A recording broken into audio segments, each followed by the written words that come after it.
بسم اللہ الرحمن الرحیم رب اعوذ بک من همزات الشیاطین واعوذ بک رب ان یحضرون رب زدنی علما رب اشرح لی صدری ویسر لی امری واحلل عقدۃ من لسانی یفقہوا قولی والسلام علی من اتبع الہدی حقیق انا ان اکون علی اللہ الا الحق اللہ وحدہ لا شریک کی نازل کردہ آخری کتاب ہدایت قرآن مبین میں سے نو انسانی کے لیے جو موجودہ دور میں جس فساد میں جس شر میں نو انسانی مبتلا ہے اس سے نکالنے کے لیے اللہ وحدہ لا شریک کی آیات کی روشنی میں ایک کاوش ہے، ایک کوشش ہے، ایک جد و جہد ہے، اور ایک وہ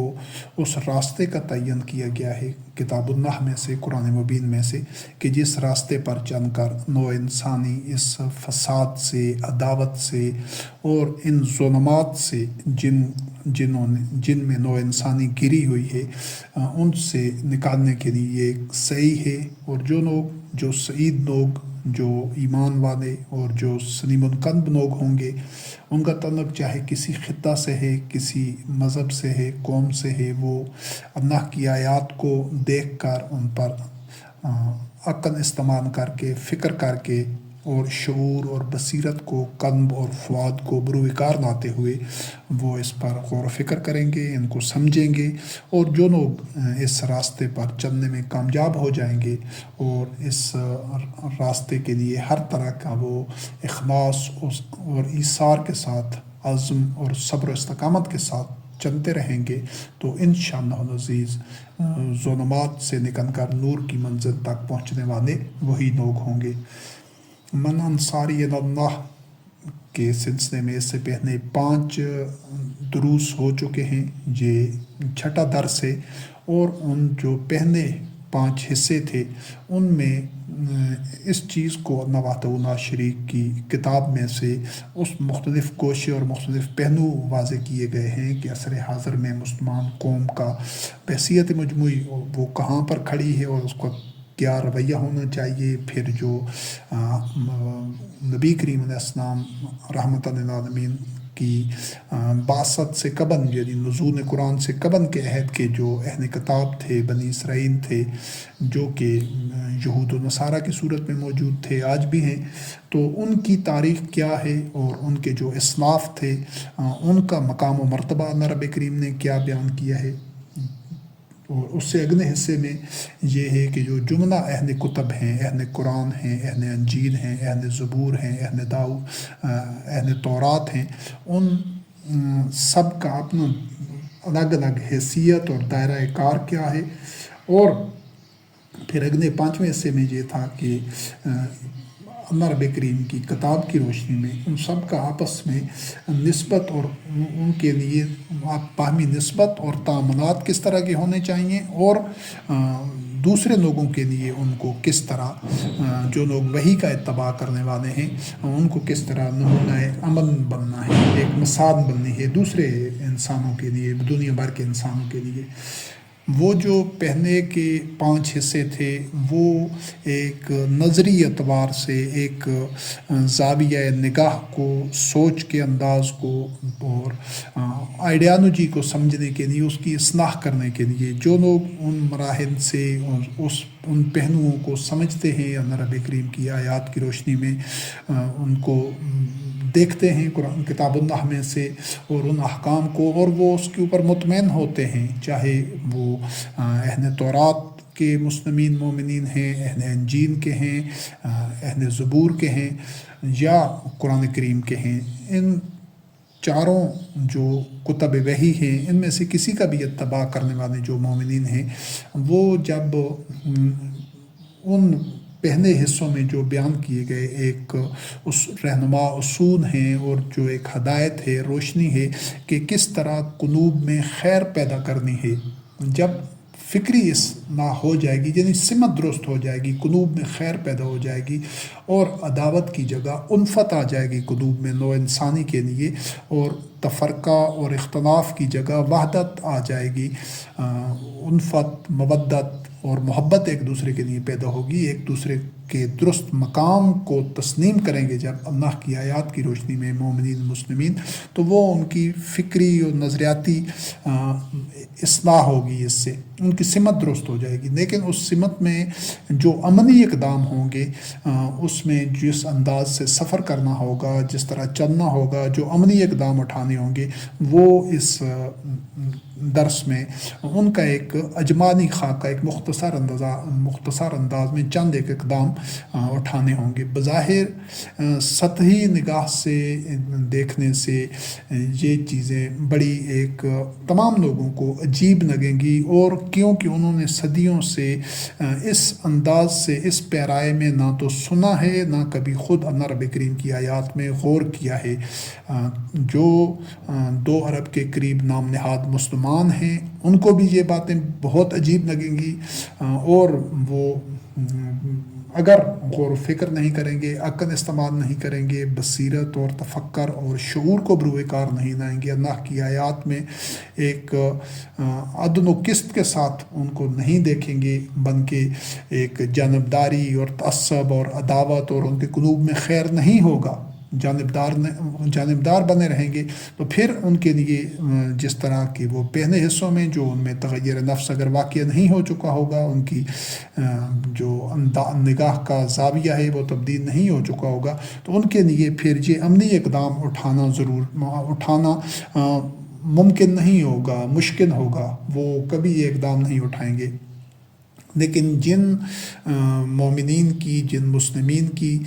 چاہے وہ کسی بھی کتاب کا اتباع کرنے والے ہیں، جن کی اصلاح ہو چکی ہوگی، جن کا نقطہ نظر، جن کا موقف، جن کی سمت درست ہو چکی ہوگی، جن کے قلوب میں خیر پیدا ہو چکا ہوگا، جو اپنی اصلاح کے لیے جد و جہد کر چکے ہوں گے، آمادہ ہوں گے، جن کے قلوب میں قلب سلیم ہوگا، ان کے لیے لازم ہے کہ وہ اپنی فکری اصلاح اور زاویہ نگاہ درست ہونے کے بعد وہ یہ عملی اقدام اٹھائیں جو ابھی اس نشست میں بیان کیے جائیں گے، اس درس میں۔ وہ یہ ہے کہ جو اقدام ناگزیر ہیں اصلاح فی الارض کے لیے، یہ اصلاح فی الارض کے سفر میں پہلا قدم ہوگا، جس آغاز سفر ہوگا، کیونکہ صدیوں سے نو انسانی کا وہ جو قافلہ آخری مرتبہ تاریخ میں محمد رسول اللہ علیہ السلام والذین آمنوا معہ رضی اللہ عنہم نے جس سفر کا آغاز کیا تھا، تو صدر اول کے مومنین کے بعد وہ سفر بتدریج ترک کر دیا گیا، بلکہ وہ صدیوں سے وہ راستہ ویران پڑا ہوا ہے، اس پر کوئی نہیں چلا۔ تو الحمدللہ رب العالمین ہم اس راستے پر، یعنی الفت کا راستہ، اخوت کا راستہ، وحدت کا راستہ، مودت کا راستہ، نو انسانی کے لیے یہی امن کا راستہ ہے، ایمان کا راستہ ہے، اور اسلام کا راستہ ہے، سلامتی کا راستہ ہے۔ تو اس راستے پر ہم نے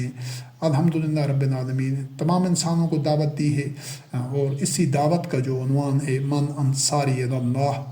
تو اسی کے تحت اس راستے پر ہم نے آغاز سفر کے لیے یہ کاوش، اس کے لیے جد و جہد کا آغاز کیا ہے۔ تو ان اقدام کو اچھی طرح سمجھنا، پھر کتاب اللہ میں سے ان آیات کو دیکھنا جن سے یہ پورا ایک جو سٹیپس ہیں، مراحل ہیں، اقدام ہیں، جن سے یہ اخذ کیے گئے ہیں، جن کی روشنی میں ان اقدام کو بیان کیا جا رہا ہے، تو کتاب اللہ میں سے جو کہ پہلے حصے میں ان تمام آیات کے صورتوں کے حوالے بیان کیے جا چکے ہیں، جو پہلا درس ہے اس سلسلے میں من انصاری اللہ کا، تو اس میں سے قرآن کریم کی ان آیات کے حوالہ جات کو دیکھا جائے، غور و فکر کیا جائے، پھر ان جو اقدامات ہیں ان کو ان آیات کی روشنی میں دیکھا جائے۔ تو سب سے پہلے یہ واضح کرنا، دہرا دینا ضروری ہے کہ ہماری جو یہ کاوش ہے من انصاری اللہ، کہ کون اللہ کا انصار اللہ کون بننا چاہتا ہے، کون اس کے لیے آمادہ ہے، اور کس میں اتنا عزم ہے، ہمت ہے، ایمان ہے، یقین ہے، اخلاص ہے، قوت ہے، بصیرت ہے، کس کے اندر اتنا بر اور تقوی ہے کہ وہ اللہ کی نصرت کرنے کے لیے قیام کرے، کھڑا ہو جائے۔ تو ہماری دعوت سارے نوع انسانی کے لیے ہے، خاص طور پر جو تمام کے تمام کتب وحی کا اتباع کرنے والے ہیں، چاہے وہ تورات کا اتباع کر رہے ہیں، انجیل کا کر رہے ہیں، زبور کا کر رہے ہیں، یا قرآن مبین کا اتباع کر رہے ہیں ان سب کے لیے یہ ایک مشترکہ دعوت ہے۔ تو پہلے یہ ایک وضاحت اور اعلان سمجھ لیں کہ ہماری اس دعوت اور جد و جہد کا جو مقصد ہے الحمدللہ رب العالمین، دین اسلام کو ادیان عالم پر غالب کرنا ہے۔ یہی ہمارا ہدف ہے جو اللہ رب کریم نے قرآن کریم میں بیان کیا ہے، هو الذی ارسل رسولہ بالہدی ودین الحق لیظہرہ علی الدین کلہ۔ قرآن کریم میں اس متعدد مرتبہ اس چیز کو بیان کیا گیا ہے کہ نبی کریم علیہ السلام محمد رسول اللہ کو مبعوث کرنے کا مطلب ہی یہی تھا کہ جس رب نے ہدایت دے کر نبی کریم علیہ السلام کو دین حق دے کر قرآن کریم کی صورت میں بھیجا تاکہ اس دین کو تمام ادیان پر غالب کر دے۔ تو سرزمین عرب میں محمد رسول اللہ علیہ السلام اور ان کے متبعین رضوان اللہ علیہم نے اس کو غالب کیا اپنی زندگیوں میں۔ پھر صدر اول کے بعد وہ جو سفر تھا، وہ جو جد و جہد تھی، وہ بتدریج صدر اول کے مومنین کے بعد وہ ترک کر دی گئی۔ تو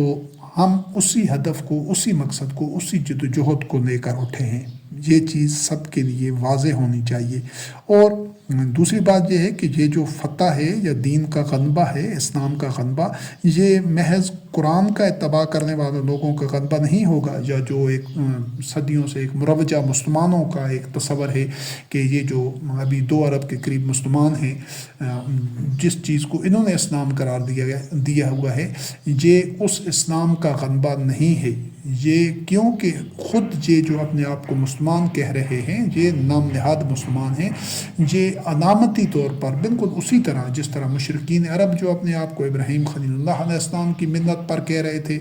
وہ محض علامتی حد تک تھا، اور جو ان کی اکثریت یعنی کہ، اور اسی طرح اہل کتاب کی جو اکثریت تھی یہود و نصارہ اور بنی اسرائیل کی، وہ کہہ رہے تھے کہ ہم انبیاء سابقہ علیہ السلام کے دین یعنی اسلام پر ہیں۔ ان کی اکثریت بھی علامتی طور پر، نمائشی طور پر، زبان کے اعلان کی حد تک تھی، ورنہ جو اکثریت تھی وہ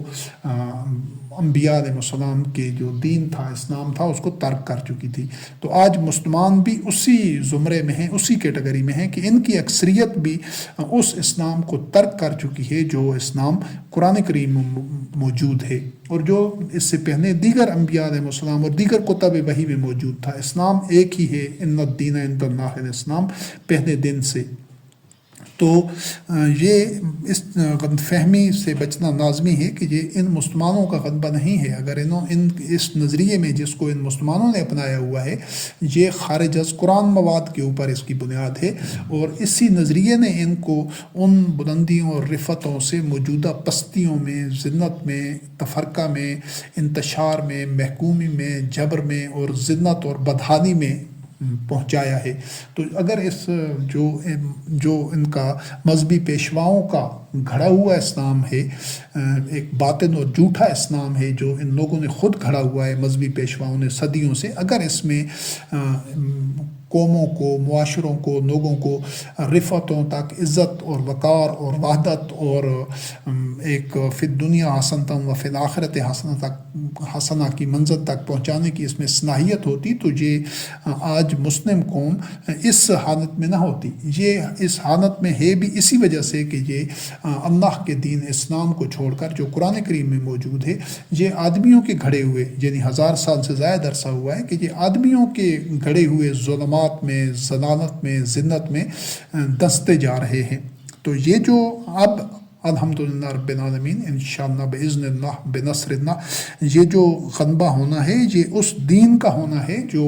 ابراہیم خلیل اللہ علیہ السلام کا دین تھا، جو موسیٰ کلیم اللہ علیہ السلام کا دین تھا، جو عیسیٰ روح اللہ علیہ السلام، کلمۃ اللہ علیہ السلام کا دین تھا، جو محمد رسول اللہ علیہ السلام کا دین تھا۔ اس اسلام کا غلبہ ہونا ہے، اور شکست کس کو ہونی ہے؟ جو شیاطین کا بنایا ہوا جھوٹا اور باطل مذہب تھا ہر دور میں، چاہے وہ جس دور کے بھی شیاطین تھے، ان سب کا چاہے وہ پہلے انبیاء علیہ السلام کے مخالفین تھے یا محمد رسول اللہ علیہ السلام کے عہد کے وہ مذہبی پیشوا، وہ چاہے احبار و رہبان کی صورت میں تھے یا جو مسلمانوں میں یہ نام نہاد علماء صوفیہ اور اولیاء یہ بنے ہوئے ہیں ان کے صورت میں تھے، جس صورت میں بھی تھے وہ تمام کے تمام شیاطین تھے اور ہیں۔ یہ جو غلبہ ہے یہ بھی ان شیاطین کی شکست ہوگی جن کی ایک تاریخ ہے، اور اس اسلام کی انشاءاللہ العزیز فتح ہوگی جس کی ایک تاریخ ہے۔ نوح علیہ السلام اور اس سے قبل اور جتنے بھی انبیاء علیہ السلام تھے ان کا جو ایک دینی ورثہ ہے، ایک جو ان کی دینی ایک جد و جہد ہے، یہ انشاءاللہ العزیز اس کی فتح ہوگی، اور لہٰذا اس چیز کو واضح کرنا ابتدا میں ہی ضروری ہے۔ یہ جو فتح ہے یہ یکساں طور پر اہل تورات، اہل زبور، اہل انجیل کا بھی غلبہ ہوگا، ان کی فتح ہوگی۔ یہ حقیقت میں عداوت کے اوپر الفت کی اور اخوت کی فتح ہوگی، یہ عداوت کے اوپر الفت کی فتح ہے، یہ شر کے اوپر ایک اصلاح کی فتح ہے، یہ باطن کے اوپر حق کی فتح ہوگی۔ یہ کسی لوگوں کی یا کسی گروپ کی فتح نہیں ہے، بلکہ جو ایک نظریے کی فتح ہے، حق کے نظریے کی، باطن کے نظریے پر۔ تو تمام انسانوں کے لیے وہ ایک راستے کھلے ہوئے ہیں، وہ آئیں اور اس جو فتح کا دین ہے، جو عزت اور وقار اور سربلندی اور وحدت کا دین ہے، اس کا حصہ بن جائیں، اس کی اطاعت اور اتباع کریں وحی کی، تو انشاءاللہ العزیز وہ اس سے بہرہ مند ہو سکتے ہیں۔ لیکن اگر وہ سٹیٹس کو پر رہنا چاہیں، یہ جو صدیوں سے یہ ظلمات ہیں وہ ان سے چپٹے رہیں اور اپنے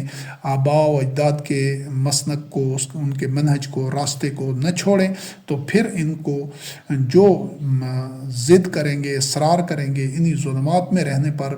بضد ہوں گے، ان کو ان ظلمات سے کوئی نہیں نکال سکے گا، پھر ناکامی، نامرادی اور شکست و ذلت ان کا مقدر ہوگی۔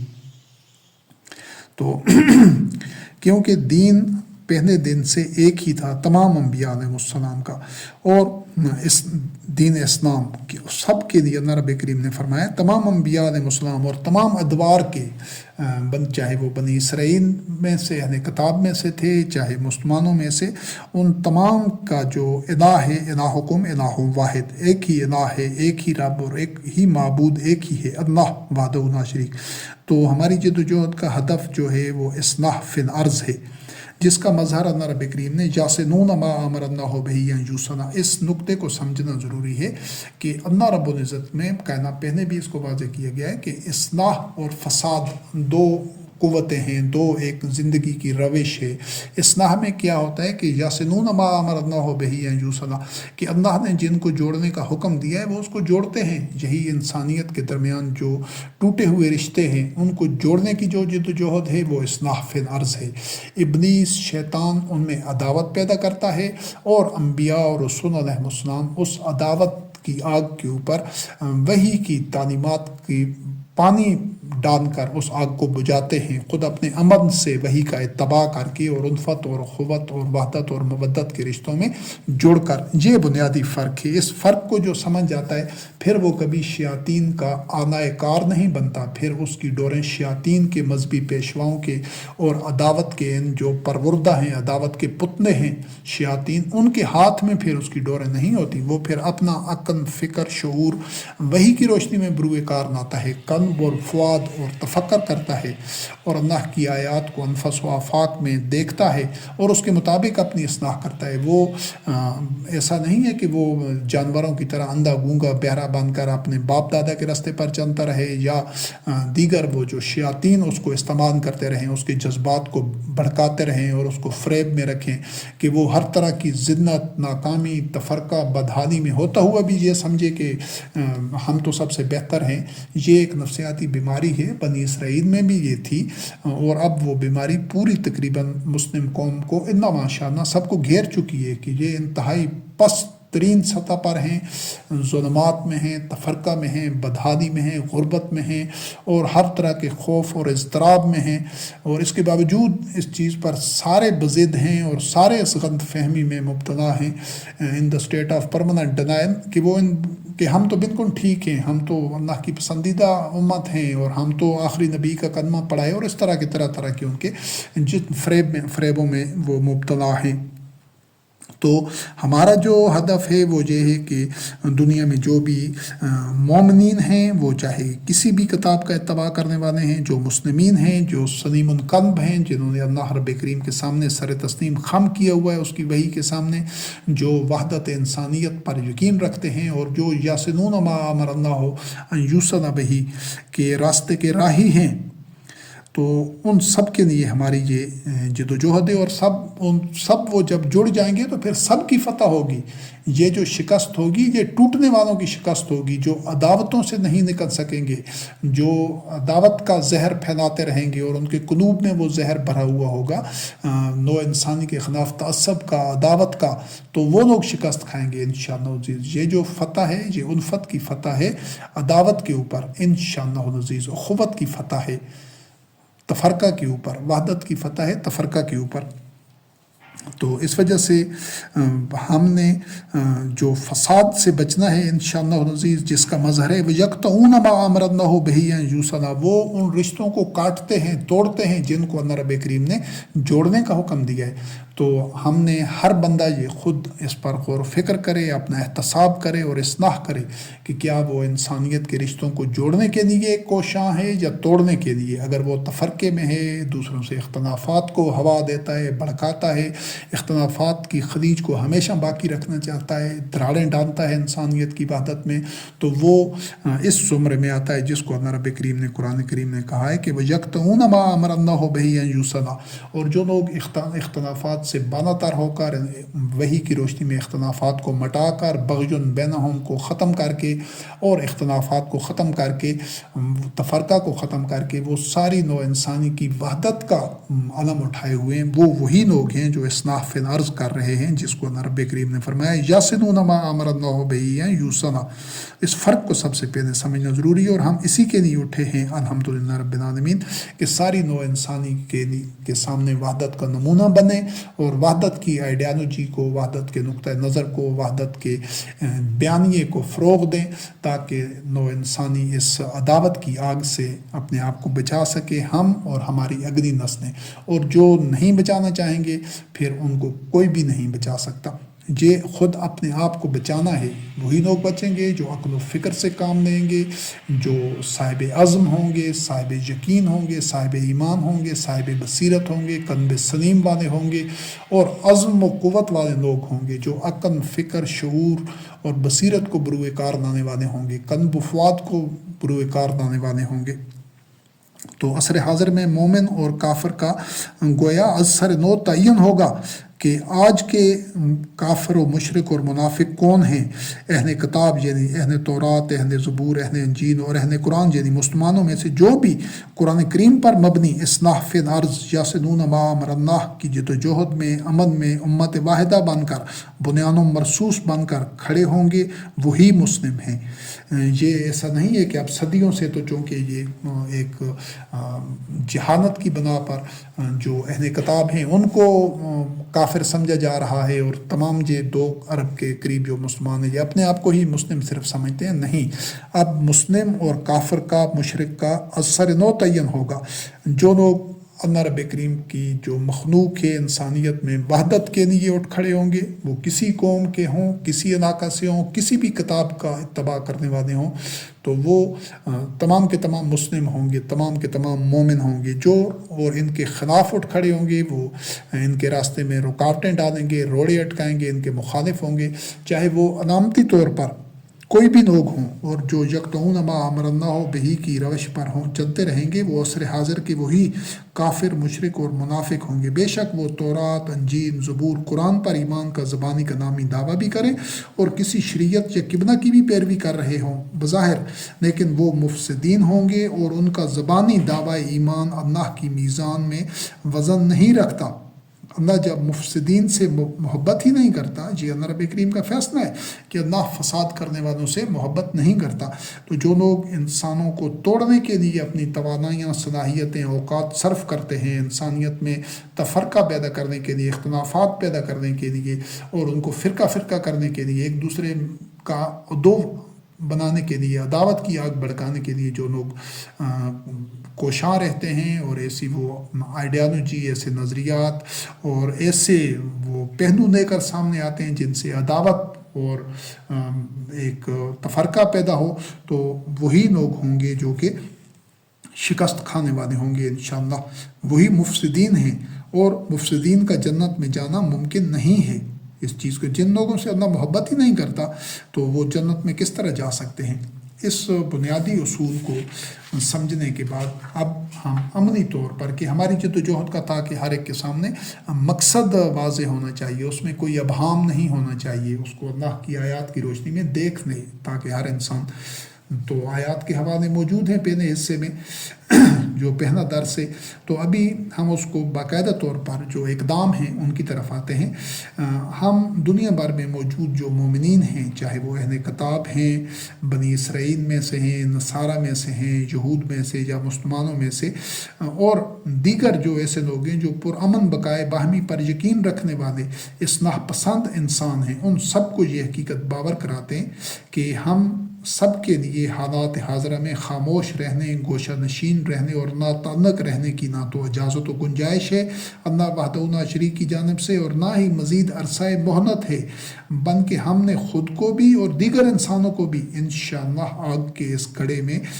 گرنے سے بچانا ہے جس کے کنارے نو انسانی پہنچ چکی ہے۔ عداوتوں کی یہ آگ صرف بھڑکانے والوں کو بسم نہیں کرے گی،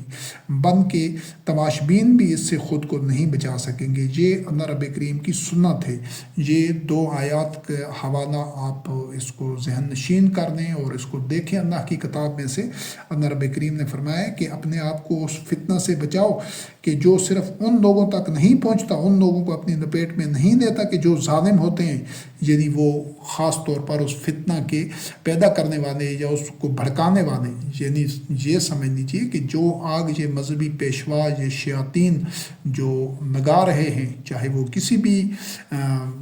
اہل کتب کی صفوں میں موجود ہیں، اہل تورات میں موجود ہیں، اہل انجیل میں موجود ہیں، اہل زبور میں موجود ہیں، یا اہل قرآن مسلمانوں میں موجود ہیں، جتنے بھی یہ شیاطین ہیں، یہ جو آگ بھڑکا رہے ہیں، ایسا نہیں ہے کہ صرف یہ ان شیاطین کو اپنی لپیٹ میں دے گی، نہیں، یہ ان تمام لوگوں کو بھی اپنی لپیٹ میں دے دے گی جو صرف تماشائی بنا کھڑے ہیں، جن کو یہ شعور ہے، سمجھ ہے کہ یہ جو کچھ ہو رہا ہے غلط ہو رہا ہے، تو ان کو آگے بڑھ کر اس کو روکنا ہے۔ یہ تو اپنے اس فتنہ سے اللہ رب کریم نے بچانے کا، اپنے آپ کو بچانے کا اللہ رب کریم نے حکم دیا ہے۔ جو ایسا نہیں کرتے، جو خاموش تماشائی بنے رہیں گے، اس جدوجہد کا حصہ نہیں بنیں گے، تو وہ اللہ رب کریم کے حکم کی نافرمانی کریں گے۔ یا پھر ایک اور مقام پر جو اللہ رب کریم نے وہ جو بنی اسرائیل کا ایک واقعہ بیان کیا ہے کہ وہ ہفتے کے دن جو مچھلیاں پکڑتے تھے، تو وہ اعلان اللہ رب کریم کے احکام کی خلاف ورزی کر رہے تھے، تو کچھ ایسے لوگ تھے کہ جو ان کو منع کر رہے تھے، وہ ان کو بار بار اس چیز کا احساس دلا رہے تھے، روک رہے تھے کہ تم ایسا نہ کرو۔ تو جو لوگ منع کرنے والے تھے، ان کو کچھ دوسرے لوگوں نے، کہ جو مچھلیاں تو نہیں پکڑتے تھے، جو اللہ رب کریم کی حکم کی خلاف ورزی نہیں کرتے تھے، ان لوگوں نے ان کو کہا کہ تم ان کو کیوں سمجھاتے ہو، یہ تو اللہ کے حکم کی نافرمانی کر رہے ہیں، اس کا نتیجہ یہ بھگتیں گے، ان پر عذاب آئے گا، تباہی آئے گی، جو کچھ تم کیوں ان کو سمجھاتے ہو۔ یہ تین سمجھیں کہ ایک گروپ یا گروہ یا تین طرح کے لوگ تھے۔ ایک تھے وہ جو اعلان وہ اللہ کے حدود کو توڑ رہے تھے، اللہ رب کریم کی خلاف سرکشی کر رہے تھے، دوسرے وہ تھے جو ان کو منع کر رہے تھے، اور تیسرے وہ تھے جو منع کرنے والوں کو کہہ رہے تھے کہ تم کیوں ان کو منع کرتے ہو، ان کو برباد ہونے دو، جو کچھ یہ کر رہے ہیں یہ تو اس کا نتیجہ تو ٹھیک نہیں ہے۔ تو اللہ رب کریم نے فرمایا کہ وہ پھر انہوں نے جواب دیا کہ ہم تو معذرت کے لیے، عذر کے لیے، تاکہ ہماری ذمہ داری پوری ہو جائے، ہمیں جو شعور اللہ رب کریم نے دیا ہے، جو جس چیز کو ہم جانتے ہیں، سمجھتے ہیں، ان کے انجام کو، تو ہم تاکہ وہ ایک ہمارا عذر ہمارے اوپر نہ ہو اپنے رب کی طرف سے، اور پھر اللہ رب کریم نے فرمایا کہ ہو سکتا ہے کہ وہ اس میں یہ بھی انہوں نے ہو سکتا ہے اللہم یتقون، ہو سکتا ہے وہ بچ جائیں. تو ہماری یہ جو جد و جہد ہے الحمدللہ رب العالمین وہ بھی اس لیے ہے کہ دنیا بھر کے تمام انسانوں میں سے جو بھی جن کے اندر بچنے کی صلاحیت ہے، عزم ہے، وہ جد و جہد کریں گے انشاءاللہ، اور جن کو اس کا شعور ہے تو وہ اپنے آپ کو اس آگ سے میں جلنے سے بچا لیں. اور اللہ رب کریم نے فرمایا کہ فلما نسوا ما ذکروا بہ انجینا الذین ینہون عن السوء، نجات صرف جب ان کو منع کیا گیا مچھلیاں پکڑنے والوں کو، لیکن وہ مچھلیاں پکڑتے رہے، تو اس کے بعد نجات صرف ان کو دی اللہ رب کریم نے جن لوگوں نے ان کو منع کر رہے تھے مچھلیاں پکڑنے سے، اور جو ظالمین تھے ان کو اللہ رب کریم نے عذاب میں گرفتار کر دیا ان کے فسق کی بنا پر. تو وہ جو روک رہے تھے ان کو منع کرنے والوں کو، وہ جو کہہ رہے تھے کہ تم ان کو کیوں منع کرتے ہو، ان کی نجات کا اللہ رب کریم نے ذکر نہیں کیا ہے. نجات ان کو ملی ہے جو اس برائی سے روک رہے تھے، یعنی جو لوگ تماشائی بنے ہوئے تھے، جو کہتے تھے ٹھیک ہے ان کو اپنے حال پر رہنے دو برباد ہو جائیں گے، تو ان کی بھی نجات نہیں ہوئی. تو آج ہم جب تک ایک بھرپور جد و جہد نہیں کریں گے، ایک پورے عزم اور قوت کے ساتھ جب ہم بنیان و مرصوص بن کر چٹان کی طرح ایک وحدت کی لڑی میں خود کو پرو کر ان شیاطین کے خلاف کھڑے نہیں ہوں گے، تو اس وقت تک ہمیں نجات نہیں مل سکتی. ہم نے نجات پانے کے لیے ہمیں بالکل اسی طرح پرعزم ہونا ہوگا اور صدق اور اخلاص کے ساتھ دنیا کے سامنے ایک نمونہ بننا ہوگا وحدت کا، الفت کا، ایثار کا اور اخوت کا انشاءاللہ العزیز. اور یہ تمام مومنین کی یکساں ذمہ داری ہے، جن کا اللہ پر ایمان ہے، جن کا آخرت پر ایمان ہے، اور جن کا انبیاء اور رسول علیہ السلام اور کتب پر ایمان ہے، ملائکہ پر ایمان ہے، ان کی یہ مشترکہ اور یکساں ذمہ داری ہے کہ وہ اس کے لیے آگے بڑھیں اور اس راستے کے راہی بنیں. تو یہ جس قدر باغ دوڑ، سرگرمی اور مسلسل کاوش یہ آگ کے گڑھے میں نو انسانی کو گرانے والے کرتے چلے آئے ہیں، ہمیں اس سے زیادہ فعال، متحرک اور سرگرم ہونا ہوگا. ہم نے زیادہ استقامت اور عزم سے بیدار مغز ہو کر انشاءاللہ خود بھی اس آگ کے گڑھے یعنی عداوت کی آگ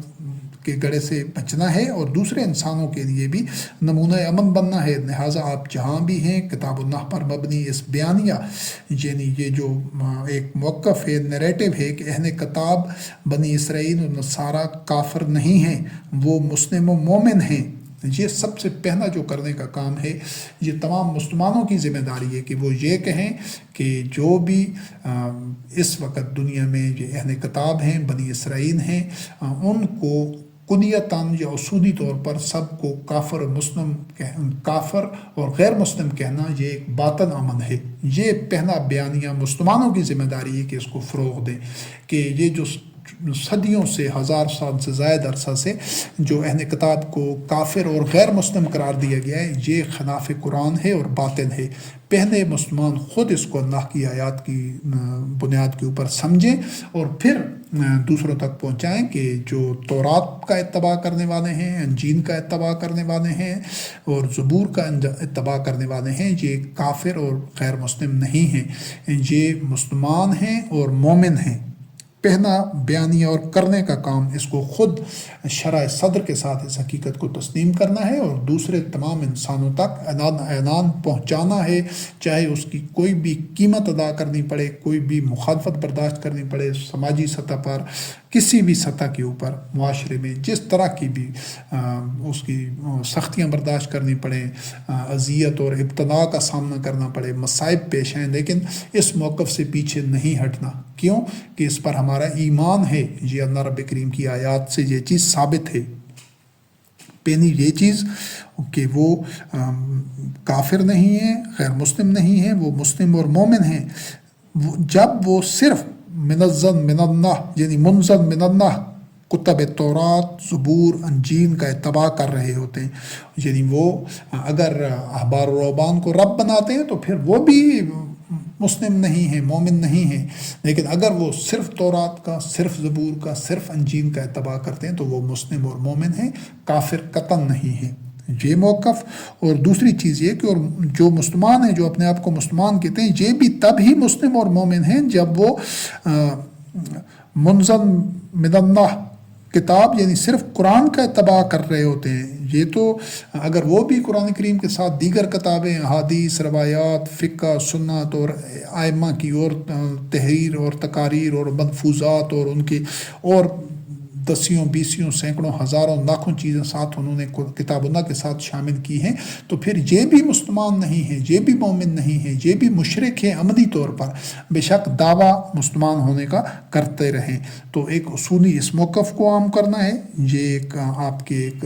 آئیڈیالوجی کی، آپ کے نقطہ نظر اور آپ کے موقف کی یہ بنیاد ہونی چاہیے کہ اور یہ تو دو تین بھائی ہیں، ان میں تفاوت، دوری، بعد یا اختلاف کیسا، یعنی چاہے وہ زبور کے ماننے والے ہیں، انجیل کے، تورات کے یا قرآن کے، اس پر ایمان لانے والے، اس کا اتباع کرنے والے، یہ تو بھائی ہیں، ان میں سے سارے بھائی یہ ہیں، مسلمان ہیں تو سب مسلمان ہیں، مومن ہیں تو سب مومن ہیں۔ ایسا نہیں ہے کہ کسی ایک کتاب کے ماننے اور اتباع کرنے والے تو معاذ اللہ کافر اور غیر مسلم ہوں، اور دوسری کتاب کے ماننے والے اپنے آپ کو مسلمان اور مومن کہہ رہے ہوں۔ یہ بیانیہ، یہ نیریٹو، یہ درست کرنا ہے اللہ کی آیات کی روشنی میں، بالکل اسی طرح جس طرح کوئی مسلم مومن جملہ انبیاء اور رسول میں علیہ السلام میں سے بشمول محمد رحمۃ للعالمین علیہ السلام کے ان سب میں رائے کے ذرا برابر بھی فرق نہیں کر سکتا۔ یہاں پھر اس چیز کو سمجھنا ضروری ہے کہ یہ جو تقریباً 2 ارب کے قریب نام نہاد مسلمان ہیں، تو یہ محمد رسول اللہ علیہ السلام کے متعلق بہت زیادہ غلو کرتے ہیں کہ انتہائی حد تک، حالانکہ حقیقت یہ ہے کہ کوئی بھی مسلمان انبیاء اور رسول علیہ السلام میں ذرا بھی رائے کے ذرے برابر بھی فرق نہیں کر سکتا۔ ہر نبی اور رسول کی الگ الگ اپنی فضیلت ہے، چاہے وہ کوئی بھی نبی اور رسول علیہ السلام تھا۔ ہم بحیثیت مسلمان قرآن کریم کی بنیاد پر اللہ کی آیات کی روشنی میں کسی کو بھی برتر و کمتر یا اعلیٰ و ادنا قرار دینے کا تصور تک نہیں کر سکتے کہ فلاں دوسروں پر اس کو کی فضیلت تھی، یا فلاں کی کم فضیلت تھی، یا فلاں رسول برتر تھا، یا فلاں معاذ اللہ کمتر تھا۔ یہ کوئی بھی مومن مسلم نہیں کر سکتا۔ جو کرتا ہے وہ اللہ کے حکم کے خلاف کرتا ہے، اللہ کے دین کے خلاف، اور وہ اللہ کا باغی ہے، نافرمان ہے، وہ اللہ کے حکم کو توڑتا ہے۔ جس بھی نبی اور رسول علیہ السلام کو، جس نبی اور رسول علیہ السلام پر جو فضیلت دی ہے، یہ تو فعال ما یرید غالب علی امرہ، رب کا فیصلہ ہے۔ اس نے جس کو جس پر جو فضیلت دی ہے، یہ تو اس مالک کا معاملہ ہے، وہ سب اس کی مخلوق ہیں، سب امت واحدہ ہیں۔ ہم نے نہ تو ان کی فضیلتوں کا تعین و تقرر کرنا ہے، نہ درجہ بندی۔ سب آفتاب ہدایت کی کرنیں ہیں، کسی نے ایک خطۂ ارضی کو منور کیا تو کسی نے دوسرے خطۂ ارضی کو منور کیا۔ بس اس بیانیہ کو تمام مومنین اپنے قلوب میں راسخ کریں اور عام کریں، اس سے قلوب میں خیر پیدا ہوگی۔ پچھلے درس میں اس کو واضح کیا گیا ہے کہ پہلا جو کام ہے وہ قلوب میں خیر پیدا کرنا ہے، تب ہماری حالت بدلنے کی، تب تغیر نفس واقع ہوگا، اور جب قلوب میں خیر پیدا ہوگی انشاءاللہ العزیز، پھر اللہ رب کریم کی نصرت و تائید سے اور اس کے فضل اور رحمت سے پھر برکات، اللہ رب کریم کی، اللہ کی نعمتیں، اس کا فضل، حسنات وہ ملنا شروع ہو جائیں گی۔ پہلی شرط یہ ہے، اگر وہ خیر پیدا نہیں ہوگی قلوب میں، اس کا مکمل حوالہ 2 آیات کا دیا جا چکا ہے، اس وقت تک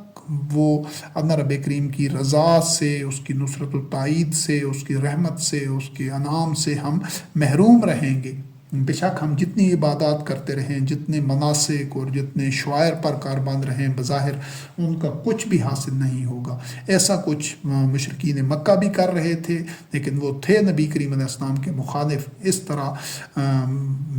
اہل کتاب بنی اسرائیل، یہود و نصارہ میں بھی بہت سارے اکثریت لوگوں کی تھی کہ وہ بظاہر اعمال اور شعائر اور احکام پر عمل پیرا تھے، لیکن تھے وہ اللہ کے دشمن، تھے وہ کفار و مشرکین۔ تو اس چیز کو سمجھنا ضروری ہے کہ پہلے قلوب میں خیر پیدا کرنی ہے۔ اس بات کو اپنے قلوب میں 2 چیزوں کو راسخ کرنا ہے۔ پہلا یہ ہے کہ جو تورات، انجیل، زبور یا قرآن کسی کا بھی ان میں سے اتباع کر رہا ہے، خالص دیگر تمام ماخذات کو، انداد اللہ کو اور شرکاء کو چھوڑ کر وہ احبار و رہبان کو اپنا رب نہیں بناتا، وہ تثلیث کے عقیدے پر یقین نہیں رکھتا، وہ تثلیث کو رد کرتا ہے، وہ عزیر کو اور عیسیٰ ابن مریم علیہ السلام کو اللہ کا بیٹا قرار نہیں دیتا، الہ واحد پر اللہ کو اپنا رب، الہ اور معبود قرار دیتا ہے، اپنی تورات کی، انجیل کی، زبور کی شریعت پر عمل کرتا ہے، تو وہ مومن ہے اور مسلم ہے۔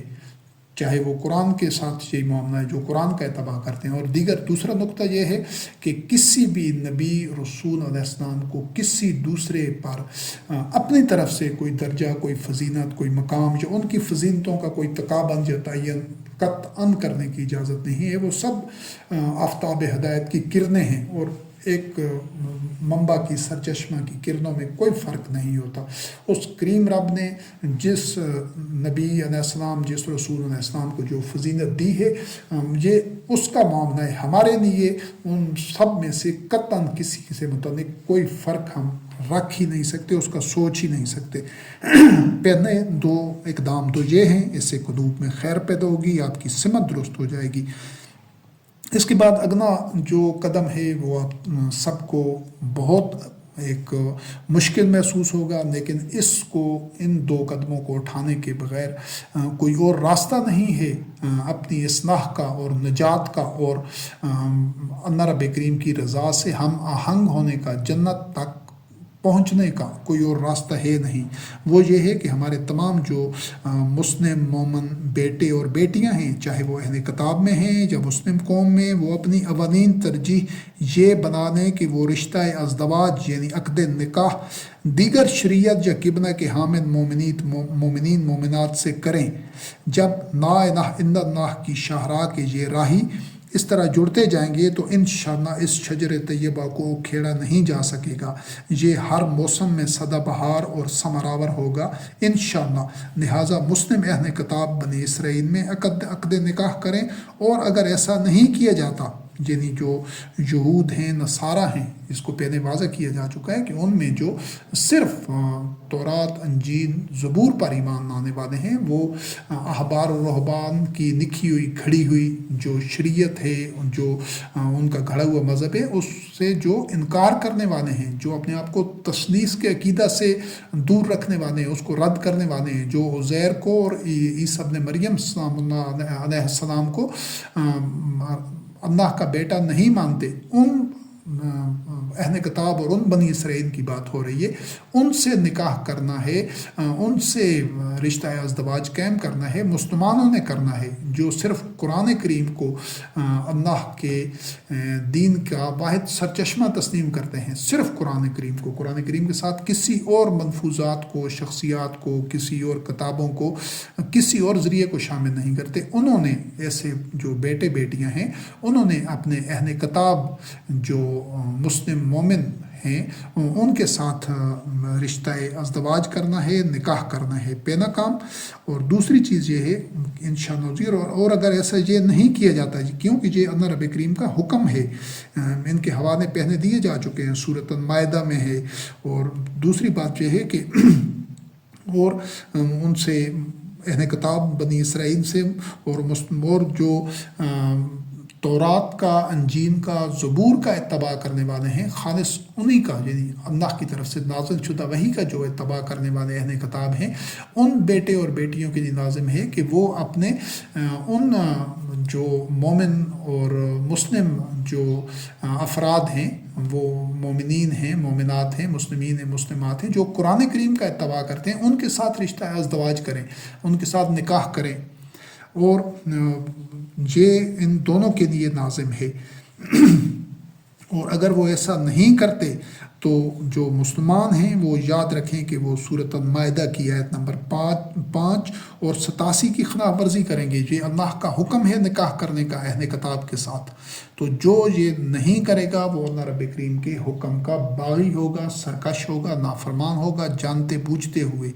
اور کسی ایک آیت کا، کسی ایک حکم کا بھی عمدن جان بوجھ کر، سمجھ کر انکار کرنا سارے قرآن کے انکار کے مترادف ہے۔ اور یہ جو اللہ رب کریم نے سورۃ التحریم میں جو حکم دیا ہے، اس کی آگے وضاحت آئے گی، یہ اس سورۃ التحریم کی آیت نمبر 2 اس کی بھی خلاف ورزی ہے۔ تو لہٰذا پہلی چیز تو یہ ہے، اب 3-4 چیزیں سامنے آ گئی ہیں۔ پہلی چیز یہ ہے کہ اس بیانیے کو، اس ایک اصولی موقف کو عام کرنا ہے کہ جو بھی تورات کا، انجیل کا، زبور کا اور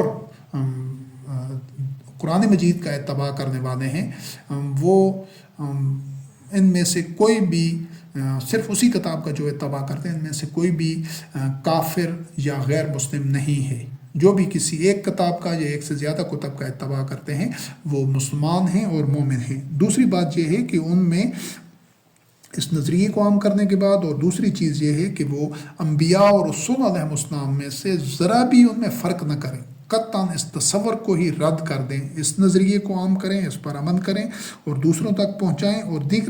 تیسرا جو عملی اقدام ہے وہ یہ ہے کہ دیگر شریعت کے حامل مومنین مومنات سے عقد نکاح کے اقدامات کریں۔ انشاءاللہ العزیز اس سے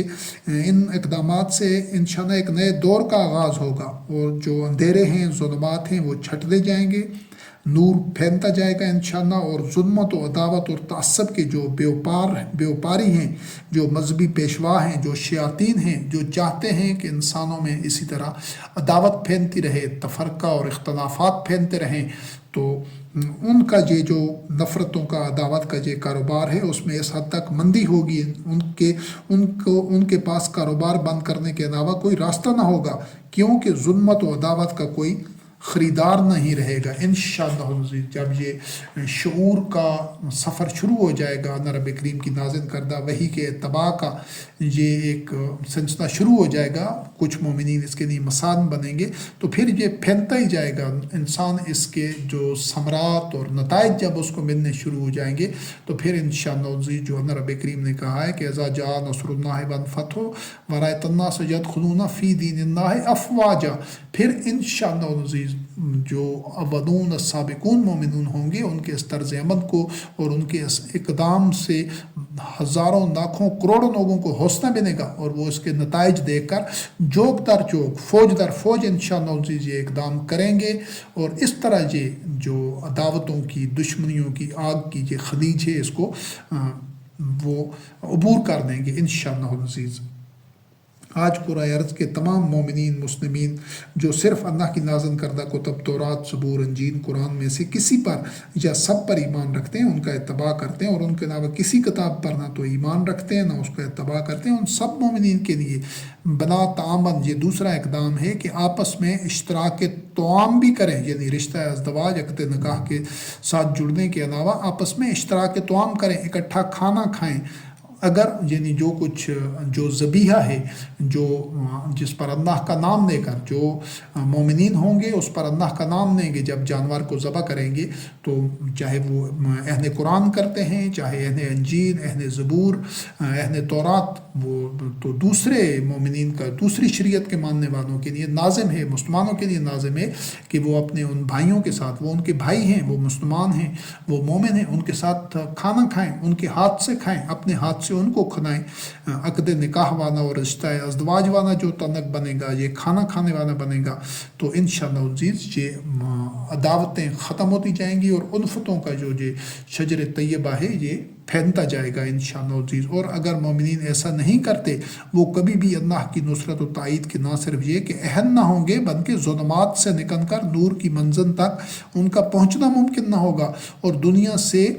فتنہ اور فساد کبیر ختم نہیں ہوگا۔ اس چیز کو سمجھنا ضروری ہے۔ سورۃ الانفال کی آیت نمبر 73 کہ مومنین نے، سب مومنین نے، چاہے ان کی شریعت کوئی بھی ہے، ان کا منہج اور مناسک کوئی بھی ہیں، وہ کسی بھی کتاب کا خالص اتباع کریں، سب نے مل کر یہ اقدام کرنا ہے، اس لیے کہ انہوں نے ایک دوسرے کی نصرت کرنی ہے، چاہے وہ کسی بھی معاملے میں ہو، چاہے وہ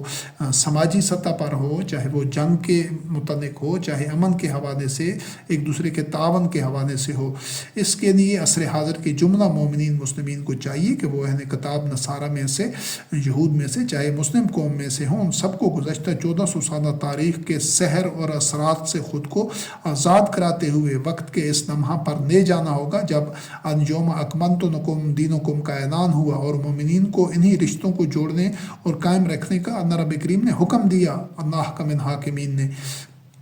یہ سورۃ المائدہ کی آیت نمبر 5 ہے کہ جب اللہ رب کریم نے اعلان کیا کہ دین مکمل ہو گیا تو وہاں پر یہ دونوں حکم دیے گئے کہ تمہارے لیے اہل کتاب سے رشتہ ازدواج کرنا حلال ہے اور ان کے ساتھ جو توام کی شراکت ہے وہ حلال ہے۔ تو 1400 سال گزر گئے، اور ہمارا ایمان ہے کہ جو اس دور کے مومنین ہوں گے جو محمد رسول اللہ علیہ السلام کے متبعین تھے، اور جو دیگر اہل کتاب میں سے جو ایمان لا چکے تھے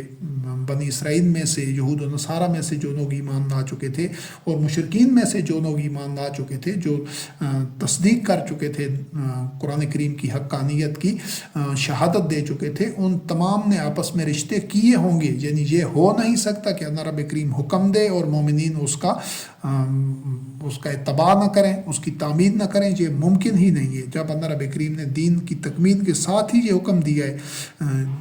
ایک دو آیت آگے پیچھے ہیں کہ یوم اکملت لکم دینکم، تو ساتھ ہی حکم دیا ہے کہ اب تم نے اہل کتاب کے ساتھ رشتہ ازدواج بھی کرنا ہے، یعنی ان میں شادیاں کرنی ہیں، نکاح کرنے ہیں اور ان کے ساتھ کھانا پینا بھی ہے۔ لیکن اس 1000 سالہ جو ظلمات اور ذلت کا اور جہالت کا دور ہے، جس میں شیاطین کے مذہبی پیشواؤں کے گھڑے ہوئے دین میں، یہ خاص طور پر مسلم جو قوم ہے یہ ان کے بہکاوے میں آئے ہوئے ہے، تو اس تمام عرصے میں یہ جو ایک تصور بھی ہے کہ کوئی اہل کتاب مسلمان ہوگا تو اس کے ساتھ شادی کی جائے گی، یہ دین میں ایسا کوئی تصور نہیں ہے۔ اللہ رب کریم نے اہل کتاب کے ساتھ شادی کرنے کا حکم دیا ہے، یہ نہیں کہا مسلمانوں کے ساتھ تو شادی ہو ہی رہی تھی جو لوگ، لیکن اہل کتاب کے درمیان یہ طعام کا اور کھانے کا جو سلسلہ ہے، تو اس کے لیے یہ تقاضا نہیں ہے کہ وہ تورات کی شریعت کو چھوڑ دیں، انجیل کی شریعت کو چھوڑ دیں یا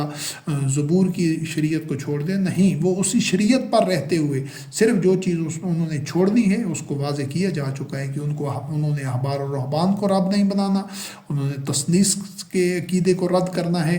تصور کو، اور دوسرا یہ ہے کہ انہوں نے عیسیٰ روح اللہ علیہ السلام کو اور عزیر کو اللہ کا بیٹا نہیں بنانا۔ بس جب وہ الہکم الہ واحد یعنی اللہ وحدہ لا شریک کو الہ، رب اور معبود مانتے ہیں، تو پھر ان کے ساتھ رشتہ ازدواج یعنی عقد نکاح بھی کرنا ہے، ان کے ساتھ کھانا پینا بھی ہے۔ یہ ایک بنیادی جو ایک تغیر نفس ہے اور اپنے سمت کی جو اصلاح ہے، یہ تمام مسلمین اور مومنین نے کرنی ہے۔ اگر وہ ایسا نہیں کریں گے تو اللہ رب کریم نے فرمایا کہ ورنہ اعمال کا اکارت ہونا، ضائع ہونا اور خسارے میں جانا اس کا نتیجہ ہوگا۔ یعنی 1000 سال سے زائد عرصہ سے یہ جو اعمال اکارت جا رہے ہیں، سب کے جا رہے ہیں، صرف مسلمانوں کے نہیں، بڑی حد تک جو اہل کتاب ہیں، بنی اسرائیل ہیں، ان کے بھی، کیونکہ اس کو آگے اپنے مقام پر مزید اس کی وضاحت کی جائے گی۔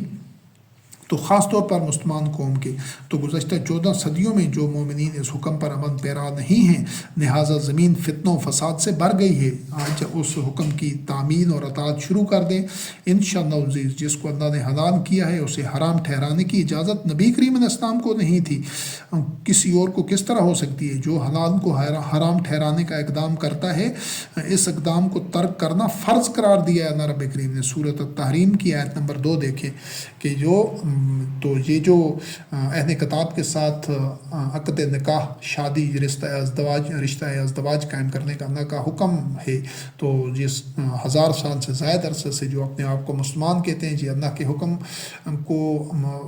نافرمانی کر رہے ہیں، اس کی تعمیر نہیں کر رہے، یہ گویا اللہ کے حلال کو حرام کر رہے ہیں۔ اور اس طرح طعام کا معاملہ ہے کہ ان کے ذبح کیے ہوئے جو حلال ہیں، ذبیحہ ہے جو اہل کتاب کا ہے، اس کو مسلمان نہیں کھا رہے۔ یہ 2 حکموں کی نافرمانی تو یہ 1000 سال سے زائد عرصہ سے کر رہے ہیں، اور اب اس نافرمانی سے رکنا ہے۔ اللہ رب کریم نے فرمایا کہ جو اس طرح حرام ٹھہرانے کا کام ہے اس کو ترک کرنا فرض ہے، فرض کا لفظ ہے قرآن کریم میں، یعنی وہ اس فرض سے کوتاہی کرتے ہیں۔ جو اہل کتاب کے ساتھ رشتہ ازدواج نہیں کرتے، عقد نکاح نہیں کرتے، اور ان کے ساتھ شراکت طعام نہیں کرتے، یعنی ان کے ساتھ کھانا پینا شروع نہیں کرتے، تو یہ 2 کام مسلمانوں نے ان کاموں کو کرنے میں پہن کرنی ہے۔ تو یہ مسلمانوں کا اس طرح معمول ہونا چاہیے، یعنی اپنے اہل کتاب جو مسلمان مومنین افراد ہیں، مسلم مومنین ہیں، ان کے ساتھ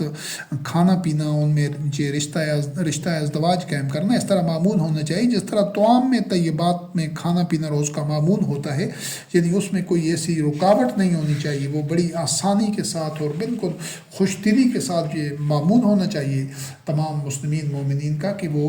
دیگر شریعتوں کے حامل مسلمین مومنین کے ساتھ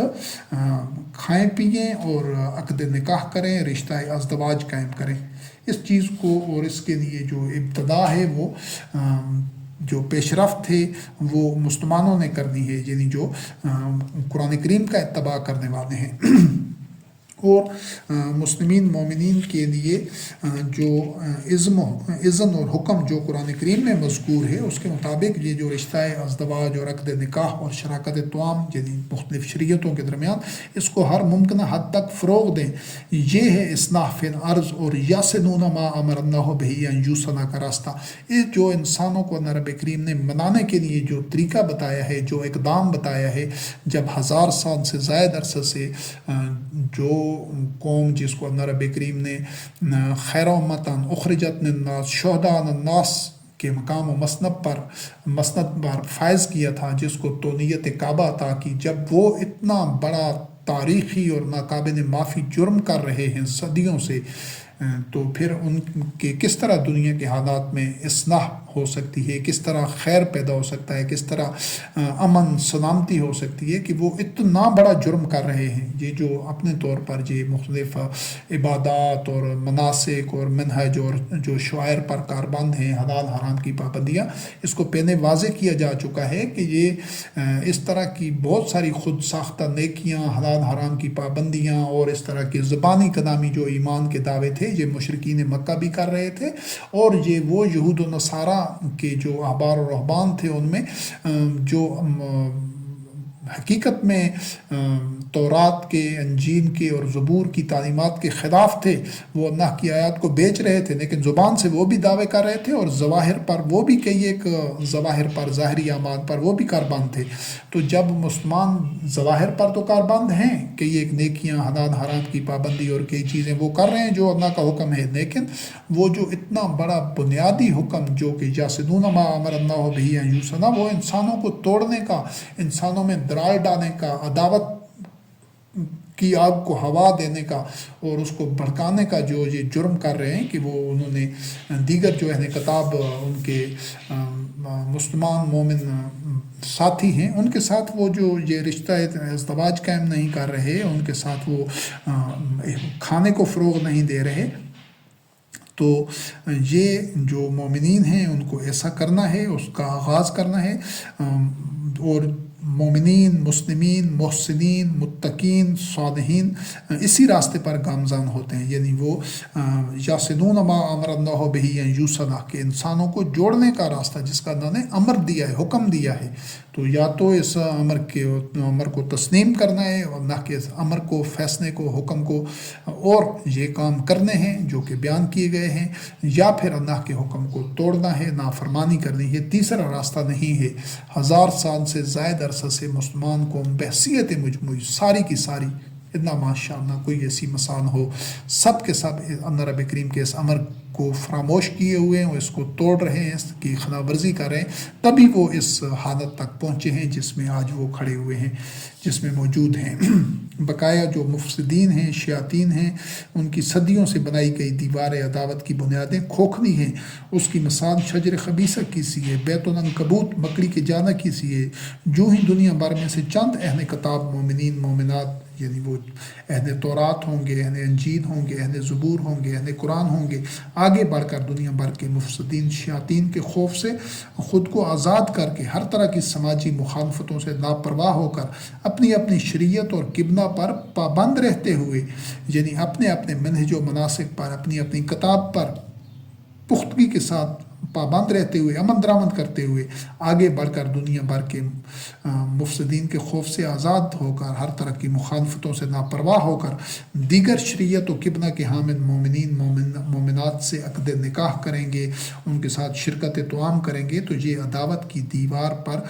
پہلی ضرب ثابت ہوگی انشاءاللہ العزیز، اور اس کے تسلسل میں دنیا بھر کے کونے کونے میں سے یہ ضربیں لگنی شروع ہو جائیں گی، اور دیکھتے ہی دیکھتے انشاءاللہ عداوتوں کی یہ دیوار بنیادوں سے اکھیڑ دی جائے گی انشاءاللہ باذن اللہ۔ اس میں دیر صرف تب تک ہے جب تک چند السابقون الاولون المقربون، جو آگے بڑھنے والے ہوتے ہیں، سبقت کرنے والے ہوتے ہیں، جن کا اللہ کے بارگاہ میں مقرب ہوتے ہیں، جو ابتدا کرتے ہیں، جو مشکل حالات میں ثابت قدم رہتے ہیں اور کسی خیر کی، بر کی، تقوی کی اصلاح کے لیے وہ بارش کا پہلا قطرہ ثابت ہوتے ہیں، وہ ہوتے ہیں السابقون الاولون، اور وہی اللہ کی بارگاہ میں مقربون ہوتے ہیں۔ تو یہ ایک بہت مشکل کام ہے، یہ صدیوں کے اس شیاطین کے سحر کو توڑنا ہے، جس طرح موسیٰ کلیم اللہ علیہ السلام نے فرعون کے سامنے ان ساحرین جو ساحرین تھے ان کے سحر کو توڑا تھا اللہ کی آیات کے ذریعے، اسی طرح آج کے دور میں یہ جو 1000 سال سے زائد عرصہ سے یہ شیاطین کا جو سحر ہے، کچھ مومنین نے وہ جو بھی سعادت مند ہوں گے وہ اس کے لیے پیش قدمی کریں گے، وہ اس کے لیے پیش رفت کریں گے، اور وہ ہر طرح کی جو مخالفت ہے یا سماجی دباؤ ہے اس کو نظر انداز کر کے اپنے دیگر جو ساتھی مومنین ہیں، اہل کتاب ہیں، اہل تورات، اہل انجیل، اہل زبور، اہل قرآن، آپس میں ایک دوسرے کے ساتھ وہ مومنین مومنات مسلمین مسلمات عقد نکاح کریں گے، رشتہ ازدواج قائم کریں گے، اور ایک دوسرے کے ساتھ کھانا پینا شروع کریں گے، اس کو معمول بنا دیں گے، تو انشاءاللہ العزیز یہ شیاطین کا جو آج کے دور کے 1000 سال سے زائد عرصے کے جو ساحرین ہیں ان کا سحر ٹوٹ جائے گا انشاءاللہ العزیز۔ بس اسی کی دیر ہے، اس جو اختلافات کی دہکتی آگ سے بری ہوئی اس کھائی کو پھلانگ کر وہ مومنین مومنات جب الفت و قوت اور وحدت و مودت کی نئی دنیا میں پہنچ جائیں گے انشاءاللہ، جب عزم و استقامت اور توکل اللہ کے جے پیکر دنیا کے سامنے زندہ مساد کی صورت میں موجود ہوں گے، تو ان کو دیکھ کر لاکھوں کروڑوں اہل ایمان کے حوصلے بلند ہوں گے، اور وہ بھی اسی وحدت و اصلاح کی شاہراہ کے راہی بن جائیں گے انشاءاللہ، اور یوں یہ کاروان رشد و ہدایت ظلمات سے نور کی منزل پر جا کر خیمہ زن ہوگا انشاءاللہ بنصر اللہ باذن اللہ۔ تو یہ ہے وہ عملی اقدام جو قرآن کریم کی آیات میں سے ثابت ہیں، جن کا رب کریم نے حکم دیا ہے، اور مسلمان باوجود تورات زبور انجیل پر ایمان رکھنے کے اس نقطے کو سمجھنا ضروری ہے کہ مسلمانوں کا ان پر ایمان ہے، اس کے بغیر تو مسلمان نہیں ہو سکتا، مومن نہیں ہو سکتا، کہ جب تک وہ تورات زبور یا انجیل پر ایمان نہ رکھے۔ جب اس پر ایمان رکھنے کے باوجود اس پر ایمان رکھنے کے جب قرآن پر عمل کرتے ہیں، خود کو مسلم و مومن قرار دیتے ہیں، تو پھر بنی اسرائیل سے متعلق کیوں یہ موقف رکھتے ہیں کہ وہ تبھی مسلمان اور مومن ہوں گے جب وہ اپنی کتب شرائع اپنی شریعت کو اپنی کتاب کو ترک کر کے قرآن پر ایمان لائیں گے۔ اس چیز کی پہلے بھی وضاحت کی جا چکی ہے۔ یہ طرز فکر یہ نظریہ ہی خلاف قرآن ہے اور ہوائے نفس پر ہوا پر مبنی ہے۔ نبی کریم علیہ السلام کو بھی اللہ رب کریم نے حکم دیا متعدد مقامات پر کہ جو مخالفین ہیں ان کی ہوائے نفس کا اتباع نہیں کرنا، ان کی احوا کا اتباع نہیں کرنا۔ تو اسی طرح آج یہ جو عام جو اپنے آپ کو مسلمان کہتے ہیں، ان میں یہ عام تاثر ہے کہ جو دوسرے اہل کتاب ہیں وہ اپنی شریعت اپنی کتاب کو ترک کر کے اسلام تبھی وہ مسلمان اور مومن ہوں گے جب وہ قرآن کی شریعت کے اوپر آ جائیں گے اور اپنے جو منہج کو اپنے مناسک کو ترک کر دیں گے، اپنے شعائر کو۔ تو ایسا نہیں ہے، اس کی وضاحت پہلے کی جا چکی ہے۔ وہ اپنی شریعت پر اپنے منہج پر اور اپنے جو شعائر ہیں اپنی کتاب پر رہتے ہوئے وہ مسلمان اور مومن ہیں، ان کے ساتھ رشتہ ازدواج اور اشتراک توام ساری چیزیں کرنی ہیں، لازمی کرنی ہیں، تبھی یہ الفت مودت اور وحدت کی شاہراہ پر نوع انسانی گامزن ہو سکے گی۔ تو یہ طرز فکر ہی خلاف قرآن ہے کہ دوسروں سے یہ مطالبہ کیا جائے، اور یہود و نصارہ کے درمیان نزول قرآن کے عہد میں جو کالی بھیڑیں یعنی جو احبار و رہبان کو رب بنانے والے تھے، ہوائے نفس کا اتباع کرنے والے لوگ موجود تھے احبار و رہبان کی صورت میں اور ان کے پیروکاروں کی صورت میں، ان کی بھی یہی سوچ تھی۔ یہ آج انہی کی فکری تقلید ہے، کیونکہ وہ اس دور میں کہتے تھے کہ یہود یا نصارہ بنو گے تو ہدایت پاؤ گے۔ آج کے یہ جو ان کی تقلید کرنے والے جو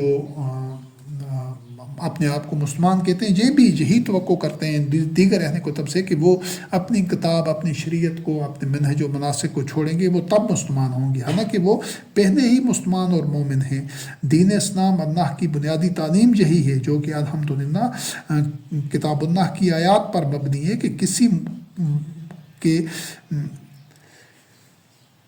کہ مسلم و مومن ہونے کے لیے لازمی طور پر قرآن مجید کی شریعت و مناسک اور منہج پر عمل کرنا لازم نہیں ہے۔ کتب سابقہ میں سے کسی پر بھی ایمان و عمل سے فرد مومن و مسلم بن جاتا ہے، بس یہ ہے کہ اس نے احبار و رہبان کو رب نہیں بنانا، اللہ کی اولاد کا عقیدہ نہیں رکھنا، نہ اس کے ساتھ کوئی شرک کرنا ہے، اور صرف اللہ کو رب الہ اور معبود ماننا ہے۔ اور الیوم اکملت لکم دینکم والی جو سورۃ مائدہ کی 3 آیت میں تکمیل دین تمام نعمت کا تذکرہ ہے اللہ رب کریم کا، تو 5ویں آیت میں اہل کتاب کے ساتھ کھانا پینا، ان کے ذبیحہ کو جو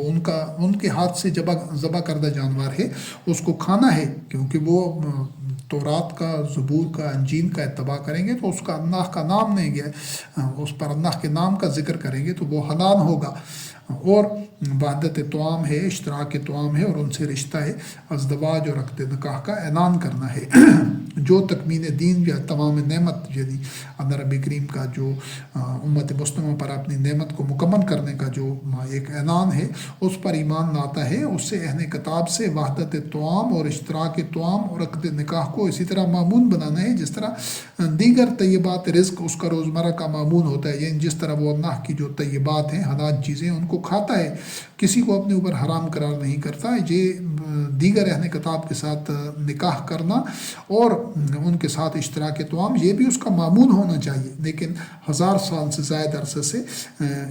ان اللہ کے احکام کو عمدن ان شیاطین نے نظر انداز کر رکھا ہے، کیونکہ ان کی جو عداوتوں کی دکان ہے وہ بیوپار ہے، عداوتوں کا، تفرقہ کا، اختلافات کا۔ وہ آگ بھڑکتی ہی تب ہے جب وہ دوسروں کو دشمن اور عداوت ان سے پیدا کریں گے اور ان کو کافر اور غیر مسلم قرار دیں گے، دیگر اہل کتاب کو۔ تو یہ اسی وجہ سے ایسا ہے۔ جو بھی آدمی ان 2 اقدام سے گریز یا فرار چاہتا ہے، اس کا تکمیل دین جو تمام نعمت پر بھی ایمان ناقص ہے، ناقابل قبول ہے۔ یعنی جب اللہ رب کریم نے دین کی تکمیل اور اتمام نعمت کے ساتھ ہی اعلان کیا ہے کہ تمہارے لیے یہ حلال ہیں، جو اہل کتاب کی جو خواتین ہیں ان کے ساتھ رشتہ ازدواج حلال ہے، تو پھر اس سے کوئی اگر رکتا ہے تو وہ اس کا مطلب ہے کہ دین کی تکمیل پر اس کا ایمان نہیں ہے، وہ اللہ کی نعمت سے کہ اتمام نعمت سے وہ محروم اور انکاری ہو جاتا ہے۔ اور یہ 1000 سال سے زائد عرصے سے یہی ناقابل معافی جرم ساری کی ساری جو مسلم قوم ہے، اپنے آپ کو مسلمان کہتی ہے، وہ اس کی مرتکب ہو رہی ہے۔ تو اس اقدام میں پہل یعنی سبقت بھی مسلمانوں مومنین یعنی اہل قرآن نے ہی کرنی ہے۔ یہ آخری اذن یا اعلان مسلمانوں کے لیے ہے، جو اللہ رب کریم نے الیوم اکملت لکم دینکم کا اعلان مسلمانوں کے لیے کیا ہے۔ ان کو اللہ رب کریم نے قرآن کریم کا وارث بنایا ہے، انہی پر نازل ہوا ہے، تو ان کی یہ ذمہ داری ہے جو آج ان کے جانشین ہیں کہ وہ اس میں سبقت کریں۔ اور یہ آخری اذن یا اعلان مسلمانوں کے لیے ہے۔ اہل کتاب انجیل، تورات اور اہل زبور کو آگے بڑھ کر اس پیشکش کو ارادہ و اختیار اور دن جمی اور شرح صدر کے ساتھ قبول کرتے ہوئے وحدت طعام اور عقد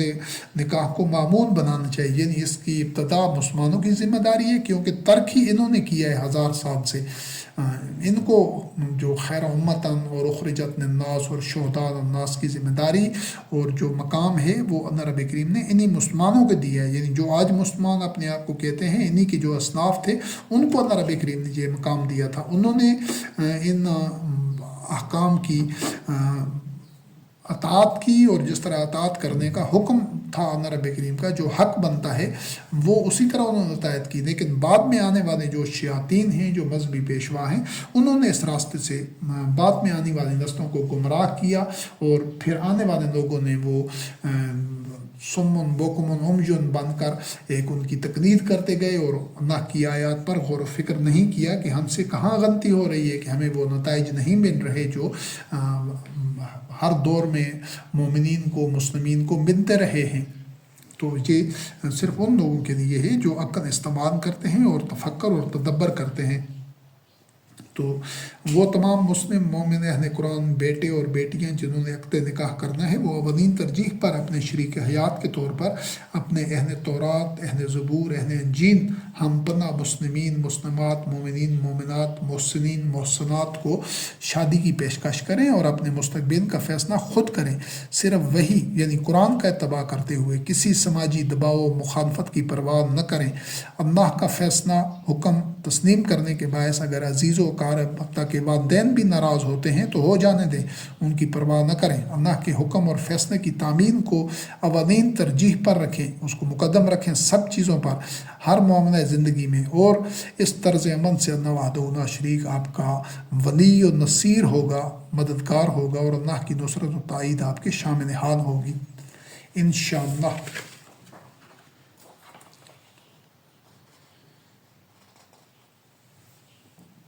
اور اہل کتاب کے محسنین محسنات سے رشتہ ازدواج عقد نکاح نہ کرنا اور ان کے ساتھ توام میں شریک نہ ہونا، یہ اللہ کے آیات کی خلاف ورزی ہے، یعنی یہ جو جس کا تذکرہ ہو چکا ہے صورت المائدہ کی آیت نمبر 5 ہے،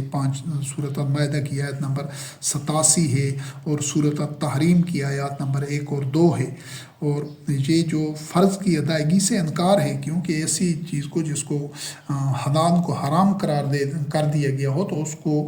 ختم کرنا، توڑنا، اس چیز کو اللہ رب کریم نے فرض قرار دیا ہے، تو مومن کبھی نہ تو فرض کی ادائیگی سے انکار کر سکتا ہے اور نہ اللہ کے حکم سے انکار کر سکتا ہے۔ اس طرح اہل کتاب کو بحیثیت مجموعی کافر یا غیر مسلم سمجھنا بھی خلاف قرآن ہے، یعنی اللہ رب کریم کے جو احکام ہیں وہ جو بھی کتب وحی پر ایمان لانے والا ہے، خالص انہی کا اتباع کرنے والا ہے، اس کو قطعاً کسی صورت میں کافر یا غیر مسلم نہیں کہا جا سکتا، اور جو ایسا کہتا ہے، عقیدہ رکھتا ہے، وہ خود حقیقت میں کافر اور غیر مسلم ہوتا ہے۔ مسلم قوم آج سے بنی اسرائیل کو اپنا امام تسلیم کریں، یہ جو وہ اقدامات ہیں جو کرنے ہیں تو وہ بنی اسرائیل کو، اہل کتاب کو اپنا امام تسلیم کریں، بنی اسرائیل کو جو فضیلت اللہ حکم الحاکمین نے دی ہے اس کا دل سے اعتراف کریں، ان کو اپنے ممالک علاقہ جات میں بحیثیت ایک بڑے بھائی کے اور صاحب تکریم معزز مہمانوں کے دعوت دیں، اور ان کی طرف سے دی گئی جو رہنمائی ہے، جو سائنس اور ٹیکنالوجی، صنعت و زراعت وغیرہ، تعمیر و ترقی کے حوالے سے جتنی ایجادات ہیں، آج پوری دنیا اس پر شاہد ہے کہ جو ہمارے بھائی ہیں نصارہ، جو کہ بنی اسرائیل میں اہل کتاب کے جن لوگوں کو جن کی فضیلت اللہ رب کریم نے قرآن کریم میں بیان کی ہے، یہ انہی کے جانشین ہیں، اور جو ہمارے بڑے بھائی ہیں یہود، اہل کتاب بنی اسرائیل، یہ ان کے جانشین ہیں جن کو اللہ رب کریم نے امام بنایا تھا، تو یہ ہمارے لیے اسی طرح ہی ہم ان کو اسی مقام پر، اسی حیثیت میں، اسی ایک اعتماد اور اسی اپنائیت کے ساتھ ان کے ساتھ جو ایک الفت کا، اخوت کا، دوستی کا اور بھائی چارے کا جو ہاتھ ہے وہ ان کی طرف بڑھاتے ہیں، صرف اس وجہ سے کہ اللہ رب کریم نے اپنی آیات میں ان کی جو مقام اور فضیلت بیان کی ہے، ہم اس کے سامنے سر تسلیم خم کرتے ہیں۔ بقایا جہاں تک اس چیز کا تعلق یہ پہلے واضح کی جا چکی ہے کہ آج جو ہمارے سامنے بنی اسرائیل ہیں، جو یہود ہیں، نصارہ ہیں، اہل کتاب ہیں، یہ وہ نہیں ہیں جو نبی کریم علیہ السلام کے دور میں قرآن کریم کو اور محمد رسول اللہ علیہ السلام کو جھٹلا رہے تھے۔ کیوں کہ اس وقت بھی بنی اسرائیل، اہل کتاب، یہود و نصارہ میں جو مومنین مسلمین بھی تھے اور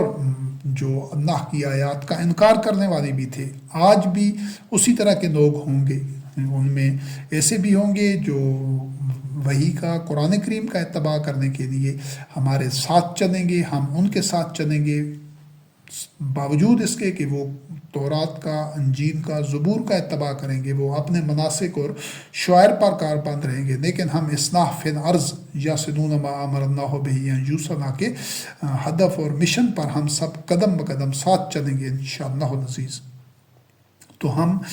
اپنے ان دونوں بھائیوں کو، کیونکہ سائنس اور ٹیکنالوجی میں اس کی وجہ سے پوری وضاحت تو اپنے مقام پر آئے گی، لیکن یہاں یہ ہے کہ جس طرح انہوں نے جتنے نوبل پرائز لیے ہیں جو یہود ہیں، یہ انتہائی قیمتی لوگ ہیں، انتہائی محنتی لوگ ہیں، اور جو یہ علماء فطرت ہیں، جو خاص طور پر جو یہود ہیں بنی اسرائیل میں سے، جو نصارہ ہیں، ان میں بھی بہت سارے علماء فطرت ہیں اور سائنٹسٹ ہیں، اور کئی کئی نسلوں سے ان کی جو جد و جہد ہے جو تسخیر کائنات میں، جو کہ یہ اپنے مقام پر ایک الگ سے پورا موضوع ہے اللہ کی آیات کے روشنی میں، تو وہاں پر اس کو واضح کیا جائے گا، اس کو ابھی تکمیل ہونا باقی ہے۔ تو آپ دیکھیں گے کہ یہ جو جتنے سائنٹسٹ ہیں، جتنے سائنسدان ہیں، جتنے کہ دن رات وہ تحقیق کر رہے ہوتے ہیں، یہ سارے فطرت کے قوانین میں، پورے کارخانہ قدرت میں، صحراؤں میں، سمندروں میں، خلا میں، اور جمادات میں، نباتات میں، حیوانات میں، یہ تمام کا تمام یہ ہمارے جو بڑے بھائیوں کے جانشین ہیں یہود اور نصارہ، آج کے جو اہل کتاب ہیں، یہ کرتے آ رہے ہیں صدیوں سے۔ جو مسلمان قوم ہے، جو اپنے آپ کو مسلمان کہتے ہیں، جو مسلمان ہونے کا دعویٰ کرتے ہیں، حقیقت میں وہ نام نہاد مسلمان ہیں، بس ان کا نام ہی مسلمانوں کا ہے، تو وہ تو جہالت میں، ذلت میں، پستی میں اللہ کی ان آیات سے بھی غافل ہیں جن آیات کے لیے یہ بھی اللہ کی آیات ہیں۔ کائنات میں اللہ رب کریم کی آیات ہر طرف، ہر جگہ پھیلی ہوئی ہیں، تو مسلمان تو ان سے کلی طور پر غافل ہیں۔ جو ہمارے بڑے بھائی ہیں وہ اللہ رب کریم کی ان آیات کے لیے اپنی زندگیاں وقف کرتے آئے ہیں، اور کئی نسلوں سے، تو ان کا جو مہارت ہے، جو ان کی صلاحیت ہے، جو ان کا من کا حاصل ہے، تو یہ تمام مسلمانوں کے لیے ضروری ہے کہ وہ اپنے ان بڑے بھائیوں کو ایک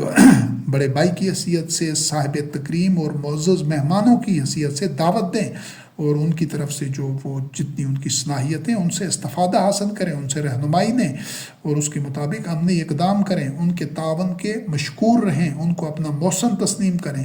اور اس جہالت، پسماندگی، غربت، بدحالی، انتشار، شر، فساد، محکومی، اور یہ ساریاں بیماریاں اور ہر طرح کی جو غلاظتیں، خباثتیں، نجاستیں ہیں، جو ان کی جہالت کی وجہ سے، جو ان کی کام چوری کی وجہ سے، اکثریت اور نااہلی کی وجہ سے اور تعصب کی وجہ سے جو بیماریاں، طرح طرح کی اخلاقی، جسمانی اور ہر حوالے سے سماجی بیماریاں پیدا ہو چکی ہیں مسلمان قوم کی اکثریت میں، سوائے محدود چند کے، تو ان سب کے بیماریوں سے شفا پانے کے لیے اپنے ان دونوں بڑے بھائیوں کو، یعنی یہود کو اور نصارہ کو، یہ ان کے اس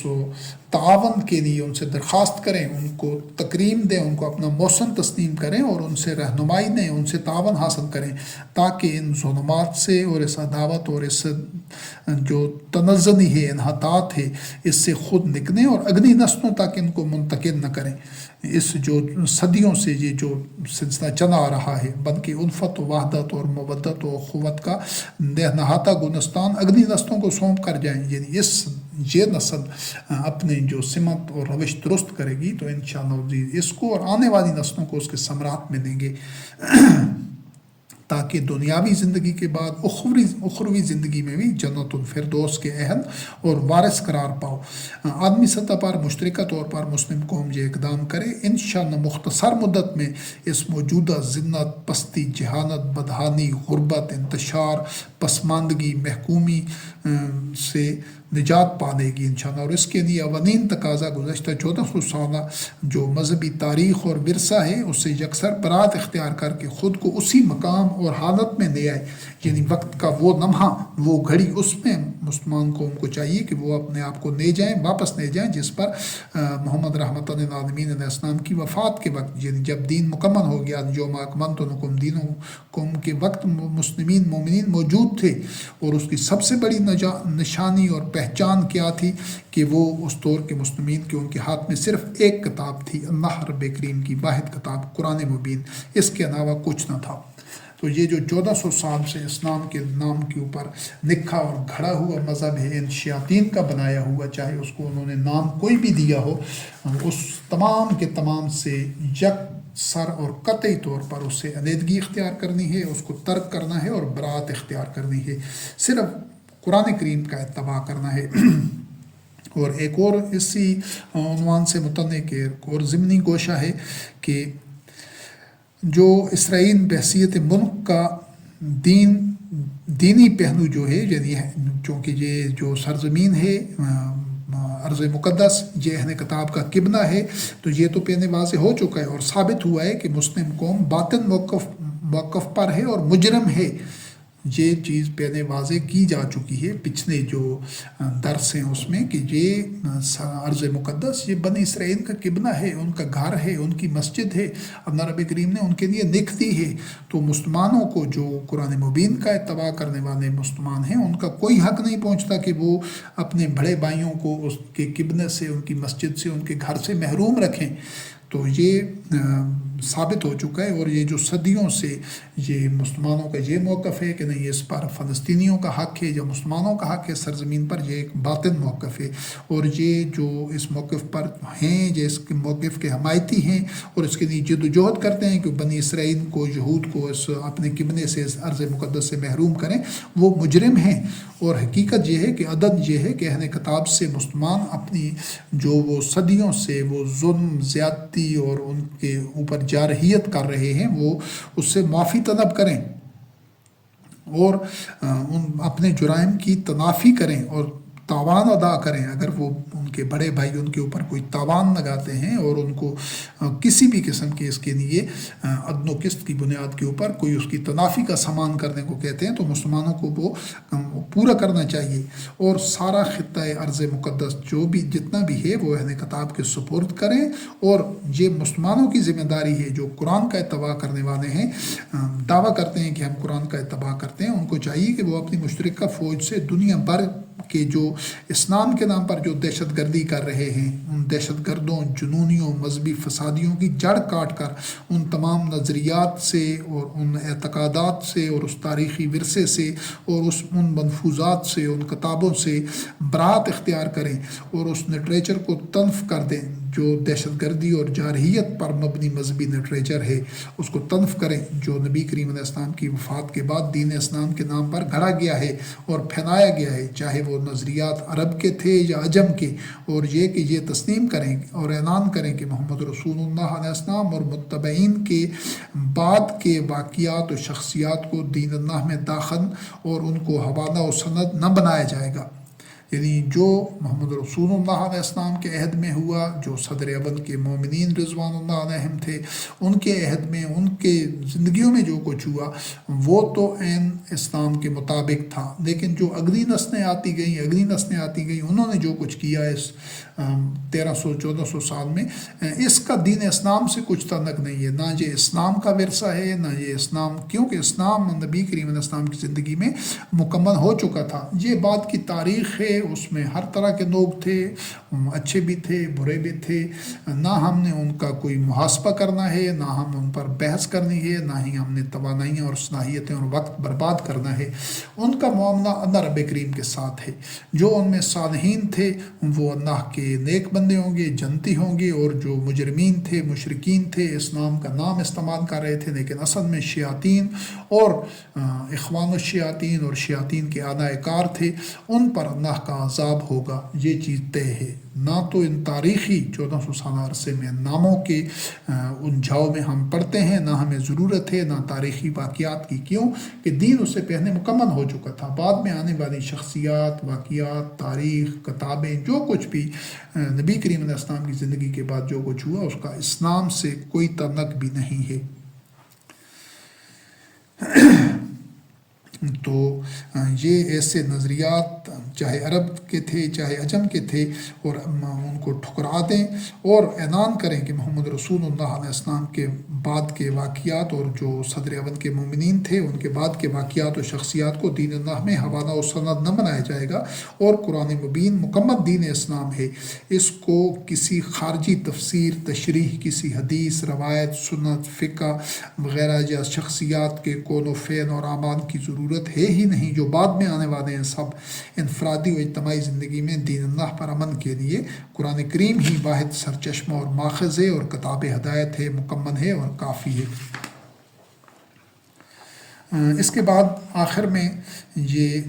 ایک اس نشست کو مکمل کرتے ہیں، اور پھر اس کے بعد انشاءاللہ جو اگلا موضوع ہوگا اگلے درس میں اس کو دیکھیں گے اللہ کی آیات کی روشنی میں۔ تو ہم بحیثیت مسلمان قرآن کریم کا اتباع کرنے کے لیے، اتباع کرتے ہوئے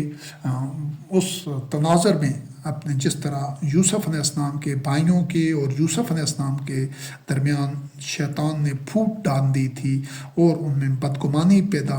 ہو گئی تھی، ان کے بھائیوں کے دلوں میں بدگمانی پیدا ہو گئی تھی اور انہوں نے ایک غلط رویہ اختیار کیا تھا، اسی طرح مسلم قوم اور اہل کتاب یعنی بنی اسرائیل یہود و نصارہ میں جو موجود شیاطین ہیں، مذہبی پیشوا ہیں، وہ مسلمانوں اور بنی اسرائیل اہل کتاب سب کی صفوں میں موجود ہیں، صدیوں سے پھوٹ ڈالے ہوئے ہیں۔ ہم مسلمانوں نے خود کو بچا کر دکھانا ہے، شیطان کے اس مکر و فریب اور دھوکہ سے خود کو محفوظ رکھنا ہے، اور یہ ثابت کرنا ہے کہ ہم جو ہمارے بڑے بھائی ہیں، جن اصناف جو بنے ان کے اصناف تھے، جو موجودہ عصر حاضر کے یہود و نصارہ ہیں، اہل کتاب بنی اسرائیل ہیں، ان کے جو اصناف تھے وہ ہمارے یہ ایک ان کی جو روش تھی، ہم نے انہی کے نقش قدم پر چلنا ہے، یہ اللہ رب کریم کا حکم ہے، تو ہم ان کے نقش قدم پر چلتے ہوئے اپنے ان بھائیوں سے، دونوں بھائیوں سے معافی کے طلبگار ہیں، پھر سے اس چیز کا اعادہ کرتے ہیں، اور شرح صدر کے ساتھ ان اپنے دونوں بھائیوں سے بھی یہی توقع کرتے ہیں کہ وہ یوسف علیہ السلام کے اسوہ حسنہ پر عمل کرتے ہوئے ہم بحیثیت مسلمان جو اہل قرآن ہیں، یہ ان کے چھوٹے بھائی ہیں، تو جس طرح یوسف علیہ السلام نے اپنے بھائیوں کو باوجود اس نے کہ ان کی جو غلطیاں، جو بدگمانی، جو جرائم اور جو ان کے باطن میں جو کچھ تھا وہ بہت بھاری اور بہت ناروا رویہ تھا، غلط اور باطن پر مبنی رویہ تھا، بہت ظلم اور ناجائزی تھی جو اقدام انہوں نے کیے، لیکن اس کے باوجود جو یوسف علیہ السلام کا جو ظرف تھا، جو کردار کی اور وہ درگزر کے جس مقام پر وہ موجود تھے، تو ہم اپنے بڑے بھائیوں سے اسی کی توقع کریں گے، اور جس طرح یوسف علیہ السلام نے اپنے بھائیوں کو کہا کہ لا تثریب علیکم اليوم، کہ آج تمہارے اوپر کوئی گرفت نہیں ہے، تو جو بھی اس مسلمان قوم میں سے جو اپنے آپ کو مسلمان کہتے ہیں، نام نہاد مسلمان، اس میں سے جو بھی مسلمان صرف اللہ رب کریم کی نازل کردہ کتاب ہدایت قرآن مبین کا اتباع کرتے ہوئے وہ ہمارے ساتھ اصلاح فی الارض یاسدون ما امر اللہ بہ ان یوصل کی اس جد و جہد کا حصہ بنتے ہیں، ان سب کو اپنے بڑے بھائیوں کے جو جانشین ہیں بنی اسرائیل کے موجودہ یہود و نصارہ،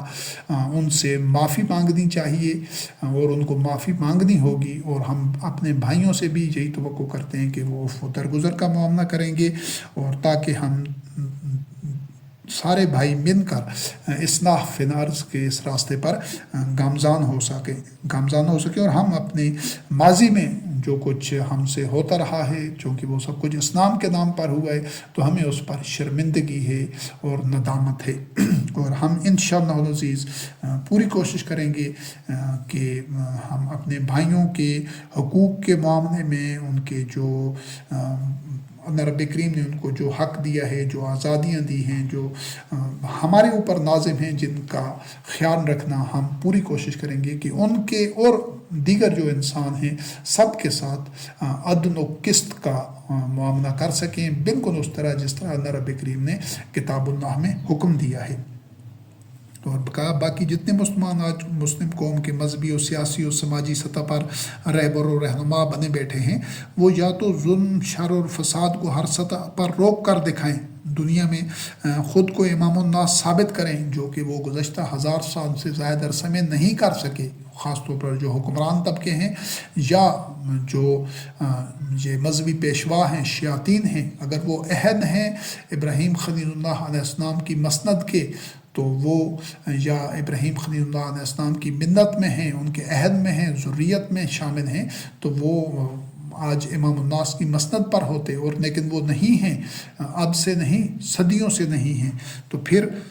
کم از کم ان کو اتنی اخلاقی جرات کرنی چاہیے کہ جب وہ اس مسند پر نہیں ہیں تو ان کو چاہیے، اور یہ تاریخ پر اس پر شاہد ہے، جب وہ دنیا میں سے ظلم اور شر اور فساد کا خاتمہ نہیں کر سکے، اور وہ جو ان کے ذمے، وہ جو اللہ رب کریم نے ملت ابراہیم کے ذمے جو جہاں بانی اور جہاں گیری کے جو ایک